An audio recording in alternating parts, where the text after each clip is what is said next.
I want to talk about the biggest and the most important story in the world, the Wuhan coronavirus. This coronavirus is a catastrophe on the scale of Chernobyl for China.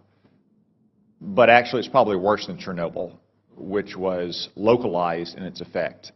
The coronavirus could result in a global pandemic. While you were all sleeping overnight, the number of diagnosed cases in China increased by 30%.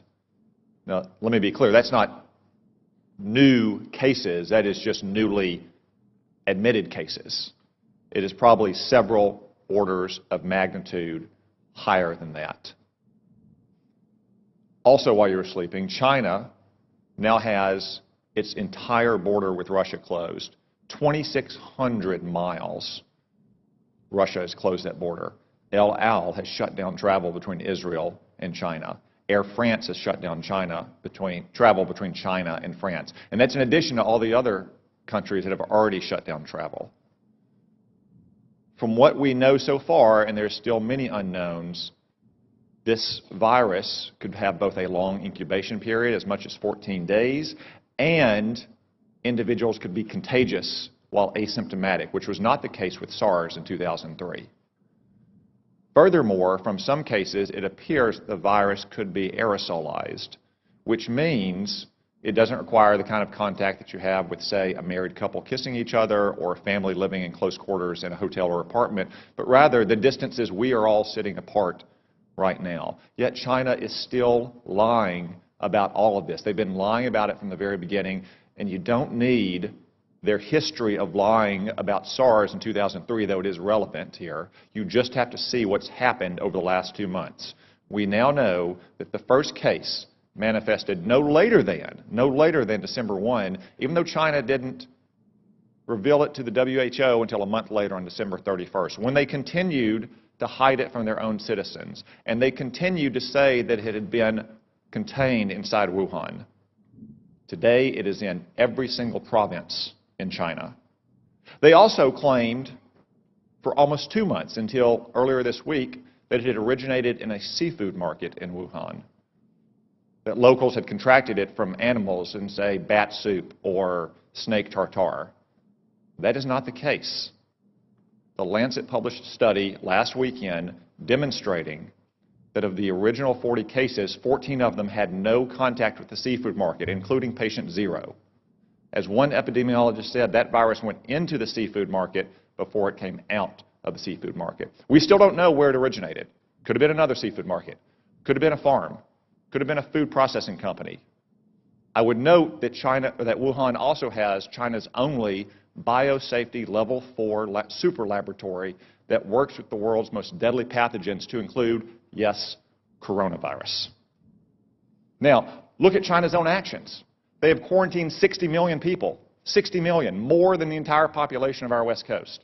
They've shut down schools indefinitely. Classes canceled nationwide indefinitely. Hong Kong, a part of China, has basically shut down all travel from the mainland. That's why it is essential that we immediately stop all travel on commercial aircraft between China and the United States. Making exceptions, of course, for American citizens to come back, as we just brought back yesterday. Allowing essential trade to flow as long as crews on ships and aircraft are not allowed to go into the general population in America. And making exceptions, of course, for medical personnel to go into China to try to get a handle on this.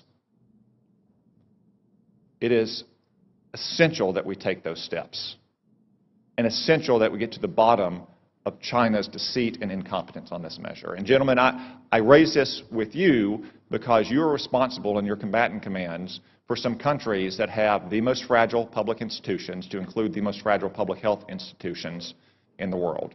So I ask, even though as of this morning there are not yet confirmed cases of coronavirus in your combatant commands, though I suspect there will be soon, what is your assessment about the ability of the governments in your combatant commands to handle a potential global pandemic like this? General Townsend. Thanks, Senator. So there are not, that I'm aware of, any confirmed cases, as you mentioned, but there are some suspected cases. The first report of suspected case I've heard of is in Djibouti, which you would imagine with a significant Chinese presence there.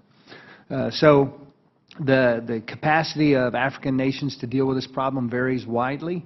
For example, in Eastern Africa, Central East Africa, they've been dealing with Ebola, and they've been dealing with Ebola largely on their own and doing a pretty good job of it. So I think capacity there, but anywhere else in Africa is probably not to that degree. Admiral Fowler.